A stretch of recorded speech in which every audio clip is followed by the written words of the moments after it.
Hello everyone, FY BCom economics chapter number 4 ઉત્પાદનના વિધેય. ઉત્પાદનના વિધેયની અંદર આપણા જે ટોપિક છે એમાં સૌથી પહેલા આપણે જોઈએ ઇન્ટ્રોડક્શનમાં તો કે પરંપરાગત ઉત્પાદક સિદ્ધાંતમાં ઉત્પાદનમાં વપરાતા સાધનોને કહેવામાં આવતું હતું. એટલે પહેલાના સમયમાં જે ઉત્પાદનમાં જે બી કંઈ સાધન તમે વાપરતા ને ઉત્પાદનના સિદ્ધાંતને ઉત્પાદનમાં વપરાતા સાધનો તરીકે ઓળખવામાં આવતું હતું. પણ અત્યારે જે હાલમાં ઉત્પાદનમાં વપરાતા સાધનો જે છે એને નિપજકો તરીકે ઓળખવામાં આવે છે. નિપજકો જનરલી આપણે જમીન, મૂડી, શ્રમ, નિયોજક એવું 4 વસ્તુઓ કહીએ છીએ, રાઈટ? તો એ જે જમીન, મૂડી, શ્રમ, નિયોજક છે એને શું કહેવાય? નિપજકો. અને નિપજકો દ્વારા જે બી કંઈ ઉત્પાદન તમને જોવા મળે છે એને કહેવાય નિપજ. જે ઇનપુટ કરો છો, ઇનપુટ ઇટ મીન્સ નિપજક છે તમારી, એ શું છે? જમીન, મૂડી, શ્રમ, નિયોજક એ ઇનપુટ છે. એનું આઉટપુટ તમારું ફાઇનલ પ્રોડક્ટ બને છે, જે બને કહેવાય નિપજ. તમારું જે વસ્તુ બને છે, વસ્તુનું ઉત્પાદન થાય છે, એ શું બનશે? નિપજ.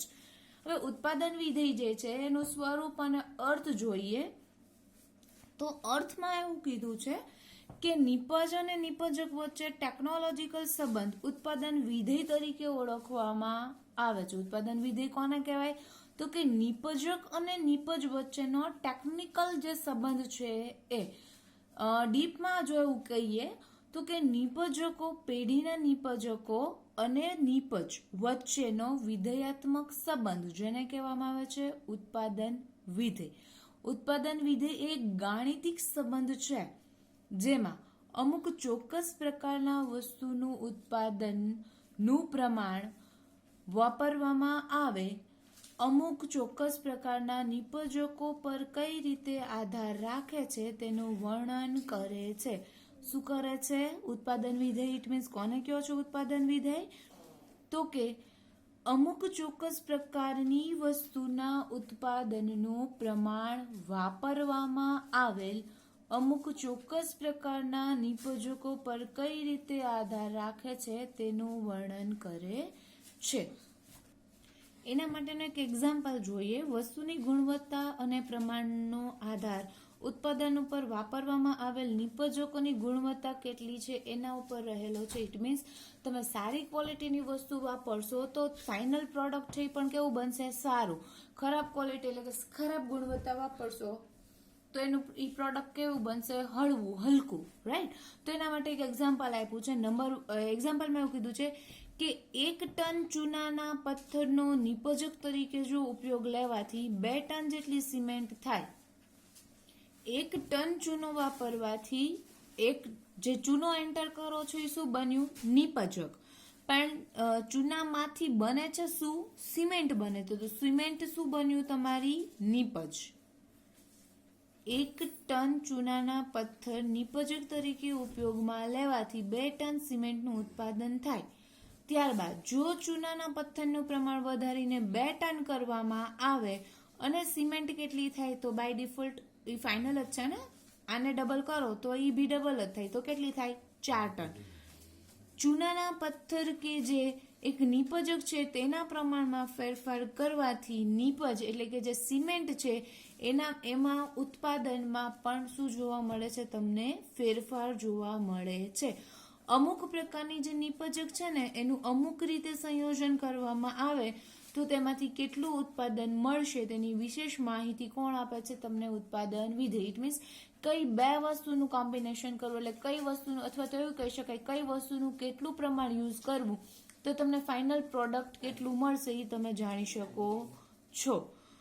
તો એ કોઈ પણ પેઢી માટે એક મહત્તમ નફો મેળવવા માટે આ એક યુઝફુલ છે ઉત્પાદન વિધેય. જો એની રજૂઆત છે, રજૂઆતમાં તમને એવું કીધું છે કે કોની ઉત્પાદન વિધેયની રજૂઆત? એમાં એવું કીધું છે જ્યારે 2 નિપજકો આપેલા હોય ત્યારે તેને શું કહેવાય? સમનિપજ કહેવામાં આવે છે. તો સમ ઉત્પાદન વક્ર. જો સિમેન્ટ બનાવવા માટે ફક્ત ચૂનાનો જ પથ્થર જોઈએ છે તો એ જસ્ટ નિપજ થયું, રાઈટ? પણ જ્યારે 2 નિપજકો આપેલા હોય, 2 વસ્તુ એન્ટર કરવાની હોય અને એક વસ્તુ બને તો એ કન્ડિશન કઈ બને? સમનિપજ રેખા બને. જેના માટે તમને કીધું તે નિપજક અને નિપજ કોઠા દ્વારા પણ રજૂ કરી શકાય છે. ઉત્પાદન વિધેયમાં સામાન્ય રીતે ગાણિતિક સ્વરૂપમાં દર્શાવવામાં આવે છે, જેને તમે અગર સંજ્ઞામાં દર્શાવે તો ને પી, તમારી જે પ્રક્રિયા થઈ એ પી ઇક્વલ ટુ એફ ઓફ એ. એક છે નિપજ એટલે એફ ઓફ એ. 2 હોય, 3 હોય, 4 હોય તો આવી રીતના P equal to F of A B C D E. 4 હોય 4, 2 હોય 2, 3 હોય તો 3.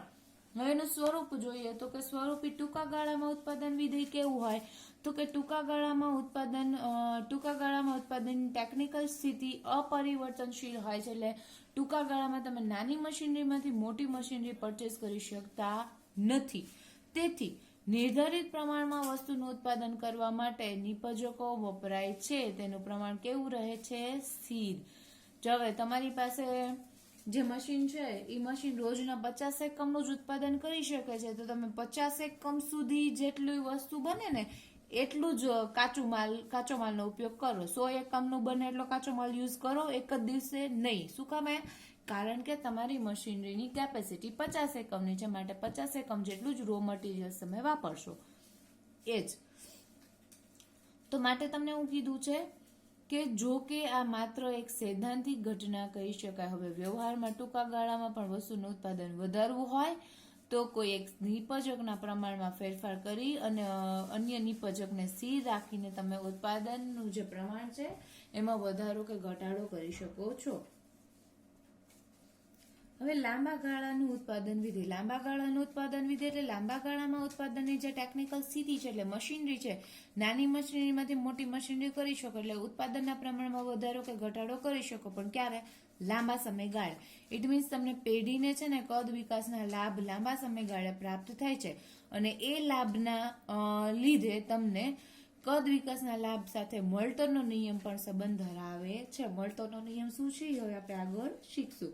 હવે એના પ્રકારો છે. પ્રકારોમાં નંબર 1 તમને એવું કીધું છે સ્થિર મોલ્ટર. સ્થિર મોલ્ટર કોને કહેવાય? તો કે નિપજકના પ્રમાણમાં જેટલો વધારો કે કરવામાં આવે એટલું જ નિપજના પ્રમાણમાં ફેરફાર જોવા મળે. એટલે જેટલું તમે ઇનપુટ કરો એટલું જ તમને આઉટપુટ મળે. 1 ટન ઇનપુટ કર્યું તો સામે 2 ટન મળ્યું, 2 ટન ઇનપુટ કર્યું તો સામે 4 ટન મળ્યું.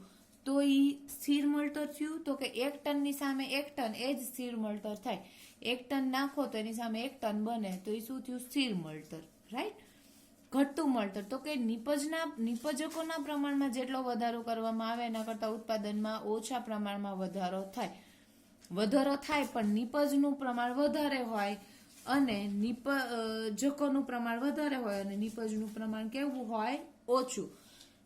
ઘટતું મોલ્ટર એટલે નિપજના પ્રમાણમાં જેટલો વધારો કરો એના કરતા ઉત્પાદનમાં કેવું જોવા મળે? વધારે પ્રમાણમાં ઉત્પાદન જોવા મળે. ફાઇનલ પ્રોડક્ટ શું હોય? વધારે. તો એ શું મળ્યું? વધતું મોલ્ટર. ક્લિયર? તો અહીંયા આ ટોપિક આપણો પૂરો. હવે મેઇન તમને જે ક્વેશ્ચન પૂછાય છે એ ક્વેશ્ચન એવો પૂછાય છે ઘટતા મોલ્ટરનો નિયમ સમજાવો. તો હવે આપણે ક્વેશ્ચન તરફ જોઈએ. આપણો જે નેક્સ્ટ વન ટોપિક છે એ જ છે ઘટતા મોલ્ટરનો નિયમ. ટૂંકા ગાળામાં ઉત્પાદન કેટલીક પેઢી ઘણી વખત એવું થાય કે કોઈ એક અસ્થિર નિપજક કે સાધનના પ્રમાણમાં વધારો કે ઘટાડો કરે અને બાકીના સાધનને સ્થિર રાખે. ઇટ મીન્સ જમીન મૂડી શ્રમ નિયોજક જે છે એમાં જમીન મૂડી છે નિયોજક એ સ્થિર રાખે પણ શ્રમના પ્રમાણમાં વધારો કે ઘટાડો કરે તો પણ તમને ઉત્પાદનના પ્રમાણમાં વધારો કે ઘટાડો જોવા મળે. રાઈટ. તો એ બન્યું ઘટતા મોલ્ટરના નિયમનું એક એક્ઝામ્પલ. જોઈએ હવે ઘટતા મોલ્ટરનો નિયમ શું કહે છે આપણને. તો કે પેઢી ઉત્પાદનના અન્ય સાધનો જેવા કે જમીન મૂડી યંત્ર વગેરેને સ્થિર રાખે. એક સાધન એટલે કે ધારો કે એ સાધન કયું છે? શ્રમ. શ્રમના પ્રમાણમાં ઉત્તરોત્તર વધારો કે ઘટાડો કરે તો ઉત્પાદનના પ્રમાણમાં કેવો ફેરફાર થાય છે તે આપણે ઉત્પાદન ક્ષેત્રે સર્વવ્યાપક એવા બિન પ્રમાણસરના ઉત્પાદન નિયમ દ્વારા જાણી શકીએ છીએ. આ કન્ડિશનમાં શું હોય છે તો કે શરૂઆતમાં ઉત્પાદન વધતું જોવા મળે છે એટલે એને વધતું મોલ્ટર કહેવાય. ત્યાર પછીમાં કશો જ ફેરફાર જોવા નથી મળતું. ઇટ મીન્સ વધારોય નથી થતો, ઘટાડોય નથી થતો, માટે એને સ્થિર મોલ્ટર કહેવાય. ત્યાર પછી ઉત્પાદનમાં ઘટાડો જોવા મળે છે માટે એને શું કહેવાય? ઘટતું મોલ્ટર. તેથી આ જે નિયમ આપણો છે ને પરિવર્તનશીલ ઉત્પાદનનું પ્રમાણ એવું કહેવામાં આવે છે. પહેલા વધતું મળતર, પછી સ્થિર મળતર ને પછી ઘટતું મળતર એવું જોવા મળે છે, માટે ને પરિવર્તનશીલ ઉત્પાદનનું પ્રમાણ પણ કહેવામાં આવે છે.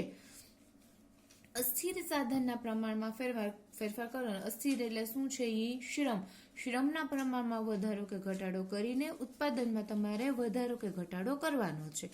તો એ બન્યું તમારો નિયમ. નેક્સ્ટ આપણે જોઈએ એમાં કન્ટિન્યુ આગળ.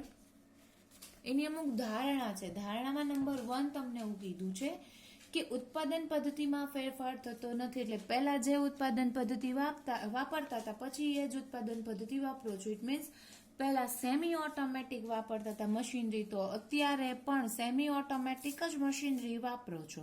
તો એ શું થયું? પદ્ધતિમાં ફેરફાર કરતા નથી. એવી શું કરો છો? ધારણા.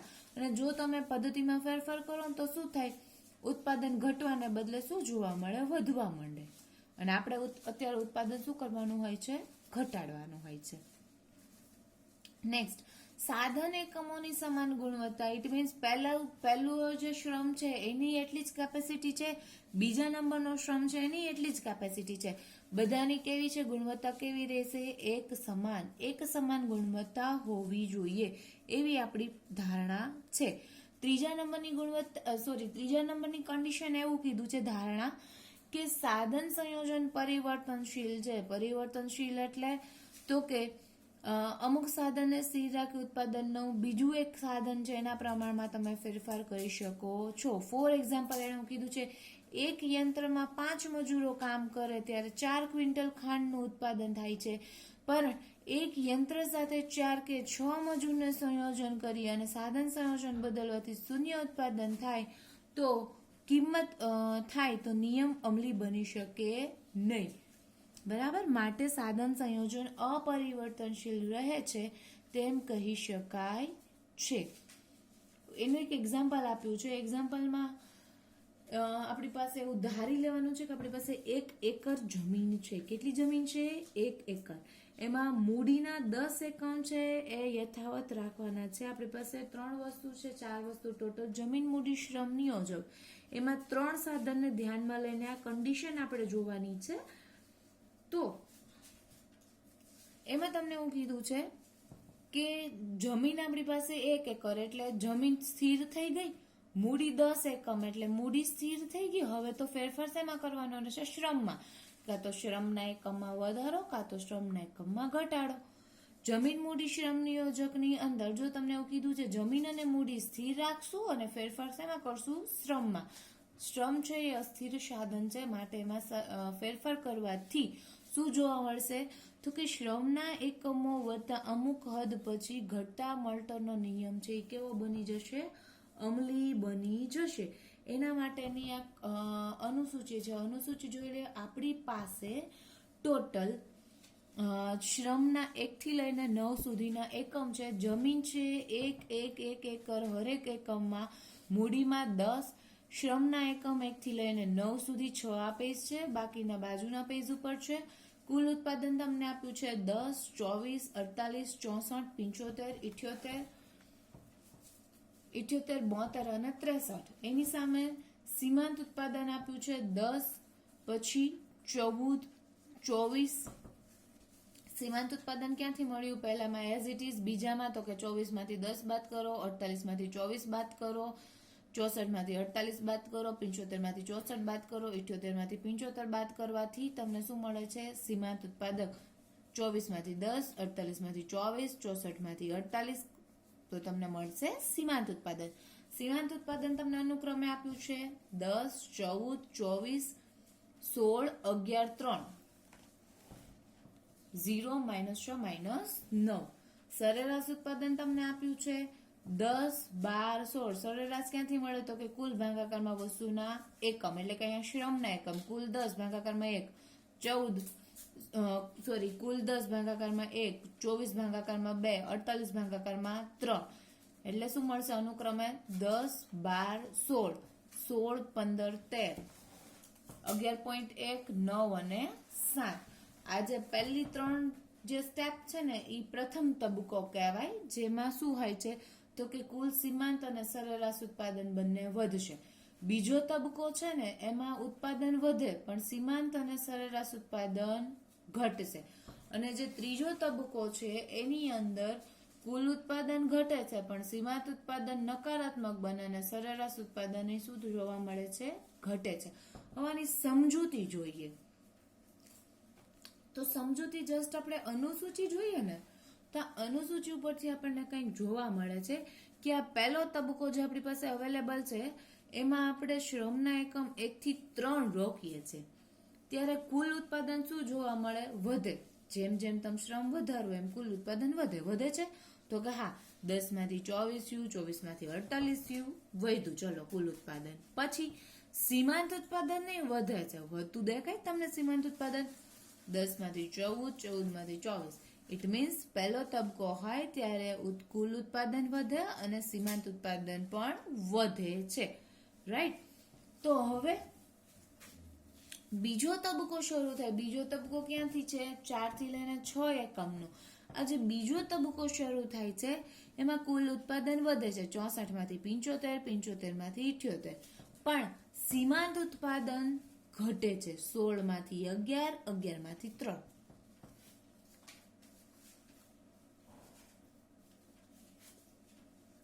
અને એની સાથે સરેરાશ ઉત્પાદન જોઈએ ને તો સરેરાશ ઉત્પાદનના પ્રમાણમાં પણ શું જોવા મળે છે તમને? ઘટાડો 16 માંથી 15, 15 માંથી 13. હવે આજે ત્રીજો તબક્કો તમારી પાસે અવેલેબલ છે એ ત્રીજા તબક્કામાં શું હોય છે તો કે 7 થી 9 એકમ તમે શ્રમના વપરાશ કરશો તો ત્યારે કુલ ઉત્પાદનમાં ઘટાડો જોવા મળે. જો 78 માંથી 72 થયું, 72 માંથી 63 થયું. કુલ ઉત્પાદન ઘટ્યું. સીમાંત ઉત્પાદન શું થઈ ગયું? 0 થઈ ગયું અને પછી માઇનસમાં જતું રહ્યું. અને સરેરાશ ઉત્પાદન એ ઘટવા માંડ્યું 11.1 ને 9 ને 7. ઇટ મીન્સ ત્રીજા તબક્કામાં શું કન્ડિશન જોવા મળે છે? શ્રમના એકમો જો વધારો તો કુલ ઉત્પાદન ઘટે છે, સીમાંત ઉત્પાદન ઘટે છે અને સરેરાશ ઉત્પાદન ઘટે છે. ક્લિયર? હવે આ જ વસ્તુની આકૃતિ દ્વારા સમજૂતી મેળવીએ તો કે આકૃતિ તમને અહીંયા જે છે એ તમારી જે અનુસૂચિ છે એના ઉપરથી બનાવીને આપી છે. એક્સ અક્ષ ઉપર વસ્તુના એકમો અને વાય અક્ષ ઉપર કુલ આવક, સરેરાશ આવક અને સીમાંત આવક જે આપણી કોલમ છે એ. જો સીમાંત આવક કુલ આવક છે ને એમાં ઓછામાં ઓછા 10 અને વધારેમાં વધારે 78. સીમાંત આવક છે એમાં ઓછામાં ઓછા -9 અને વધારેમાં વધારે જે તમારી પાસે છે એ કેટલા છે? 24. સરેરાશ આવકમાં ઓછામાં ઓછા 7 અને વધારેમાં વધારે તમારી પાસે 16 છે. તો હવે તમે વાય અક્ષ ઉપર કુલ આવક, સરેરાશ આવક અને સીમાંત આવક દર્શાવો છો એટલે કે કુલ ઉત્પાદન, સીમાંત ઉત્પાદન અને સરેરાશ ઉત્પાદન દર્શાવો છો તો ઓછામાં ઓછું -9 અને વધારેમાં વધારે 78 બંનેને કવર થાય એવું તમારે વાય અક્ષ ઉપર બનાવવું પડશે.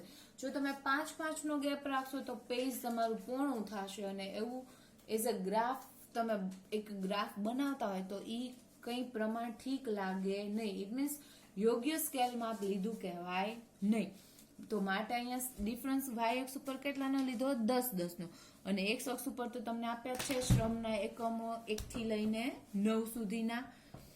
તો હવે સૌથી પહેલા કામ કરવાનું રહેશે ગ્રાફ બનાવો, એક્સ અક્ષ બનાવો, વાય અક્ષ બનાવો અને જે તમારી અનુસૂચિ છે એમાં બિંદુઓને પ્લોટ કરો. તો બિંદુ પ્લોટ કઈ રીતના થશે? તો હવે અહીંયા જુઓ શ્રમ 1 હોય ત્યારે કુલ ઉત્પાદન કેટલું છે? 10. ઇટ મીન્સ એક્સ અક્ષ ઉપરથી 1 અને વાય અક્ષ ઉપરથી 10 જ્યાં આવતું હોય ત્યાં શું કરી દેવાનું? પોઈન્ટ બનાવવાના. 2 હોય ત્યારે કેટલું છે? 2 હોય ત્યારે 24. એક્સ અક્ષ ઉપરથી 2, વાય અક્ષ ઉપરથી 24 આવતા હોય ત્યારે એટલે 2 અને અહીંયા 24 એટલે અહીંયા થયું. પછી 3 અને 48. ઇટ મીન્સ એક્સ અક્ષ ઉપર 3, વાય અક્ષ ઉપર 48. 3 અને અહીંયા અંદાજે આપણે 48 કરીએ એટલે આ 48. 4 હોય ત્યારે તમને આપ્યું છે 64. એક્સ અક્ષ ઉપરથી 4 અને વાય અક્ષ ઉપરથી 64 એટલે અહીંયા અંદાજે બિંદુઓ હોય છે. ગ્રાફ તમારી પાસે નથી માટે. પછી 5 હોય ત્યારે તમને 75 કીધું છે એટલે 5 અને ત્યારે અહીંયા 75. 6 માં તમને કીધું છે 78, એટલે અહીંથી 6 અને અહીંથી 78. 7 માં તમને એવું કીધું છે 7 માં કીધું છે 78, એટલે બંનેમાં સેમ. 8 માં કીધું છે 72, એટલે અહીંયા, અને 9 માં કીધું છે 63, એટલે અહીંયા. આ જે ગ્રાફ બન્યો એને હાથથી જોડી દો તો એ શું બન્યું? જે રેખા બની, કઈ બની? કુલ ઉત્પાદનની રેખા, ટોટલ પ્રોડક્શન, જેને ટીપી તરીકે ઓળખવામાં આવે છે. હવે નેક્સ્ટ સીમાંત ઉત્પાદન. આના જ ગ્રાફમાં સીમાંત ઉત્પાદનને પ્લોટ કરવાનું છે. સીમાંત ઉત્પાદન કેટલું છે? શ્રમના એકમ 1 હોય ત્યારે 10, ઇટ મીન્સ 1 અને 10 હોય ત્યાં શું કરવાનું? ડોટ કરવાનું. 2 હોય ત્યારે 14, 2 અને હોય ત્યારે અહીંથી કેટલા લેવાના? 14 ઉપર ડોટ કરવાનું, જે આવશે અહીંયા. 3 હોય ત્યારે, તો કે 3 હોય ત્યારે તમને આપ્યા છે 24, એટલે અહીંથી 3 અને અહીંથી 24 ને લેવાના.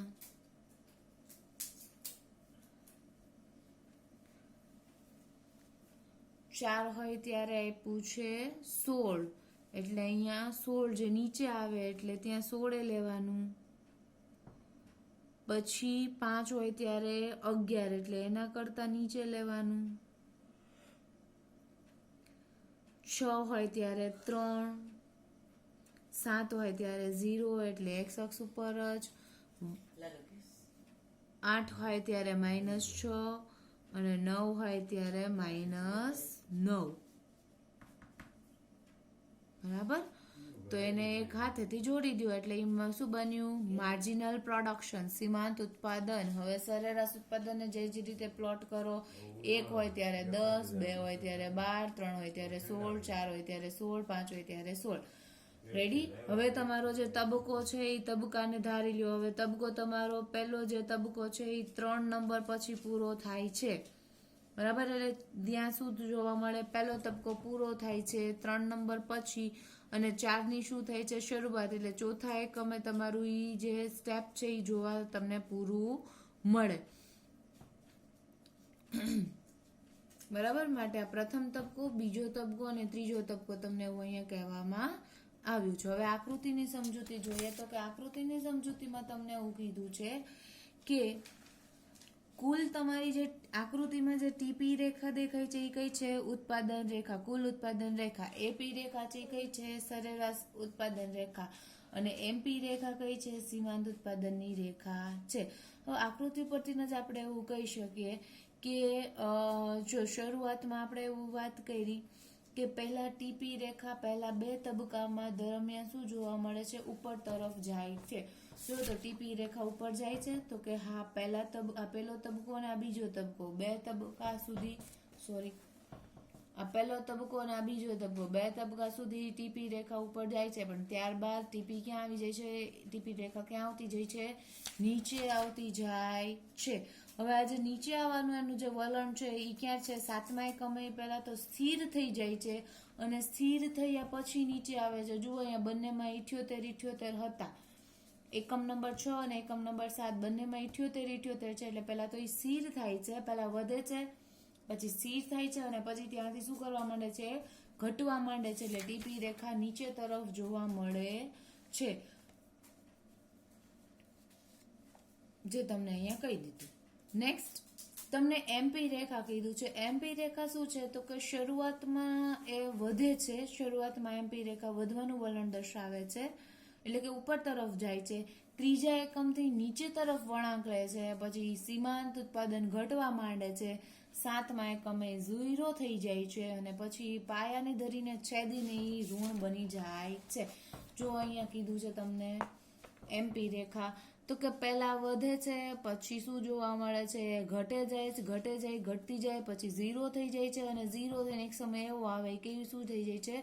માઇનસમાં જતી રહે છે. કઈ રેખા? એમપી રેખા. હવે એપી રેખા શું છે? તો કે એપી રેખા છે એ શરૂઆતમાં વધે છે, એટલે કે ઉપર જાય છે, પછી સ્થિર થાય છે, અને પછી એ શું કરે છે? નીચે આવે છે. જુઓ અહીંયા વધારો જોવા મળ્યો, પછી સ્થિર થઈ ગયું 16 એકમે, અને 16 થી પછી પાછું એ શું કરવા માંડ્યું? ઘટાડો જોવા મળી. તો એ પહેલા વધે, પછી સ્થિર અને પછી ઘટે છે. તો ત્રણેય રેખા એક પછી એક આપણે જોઈ. હવે આના લીધે સરેરાશ અને સીમાંત ઉત્પાદન વચ્ચેનો સંબંધ કેવો છે એ સંબંધ આપણે તપાસીએ. તો સંબંધમાં તમને એવું કીધું છે કે શરૂઆત જે આંકડા ઉપરથી જ આપણે કહી દઈ કે જ્યારે શ્રમના એકમ 1 થી 3 સુધી હોય ને ત્યાં સુધી રોકાણ છે એ શું જોવા મળે છે? તમને સ્થિર જોવા મળે છે. ઇટ મીન્સ શરૂઆતમાં સરેરાશ ઉત્પાદન અને સરેરાશ ઉત્પાદન અને સીમાંત ઉત્પાદન બંનેમાં શું જોવા મળે છે? વધારો દેખાય છે. પછી શું થાય છે?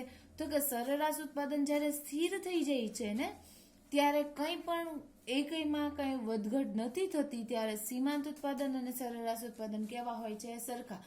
ઇટ મીન્સ જ્યારે સરેરાશ ઉત્પાદન સ્થિર થાય ત્યારે સરેરાશ અને સીમાંત ઉત્પાદન સરખા થાય. જુઓ અહીંયા છઠ્ઠા નંબરના એકમે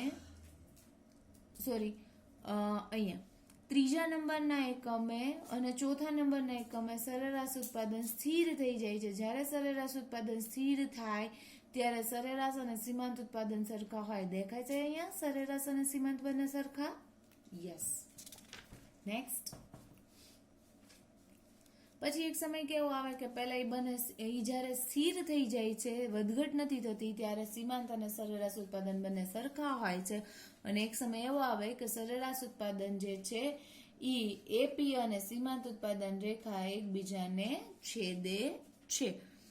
પછી નેક્સ્ટ વન પોઈન્ટ તમને એવું કીધું છે કે શરૂઆતમાં સરેરાશ ઉત્પાદન ઘટે છે ત્યારે સીમાંત ઉત્પાદન એ ઘટતું જાય છે. પહેલા સરેરાશ ઘટે ઉત્પાદન, સીમાંત ઉત્પાદન એ ઘટે છે, પણ સીમાંત ઉત્પાદનનું પ્રમાણ ઘટવામાં કેવું હોય? વધારે. બરાબર? ઘટે તો જલ્દીથી ઘટે, વધે તો જલ્દીથી વધે. એ એનો નિયમ છે. તો માટે એમપી રેખા છે ને રાઈટની સાઈનમાં હંમેશા બનતી હોય છે. શું કામ શરૂઆતમાં તમને આવું વધતું મળતર જોવા મળે? શું કામ શરૂઆતમાં વધે છે અને પછી ઘટે છે?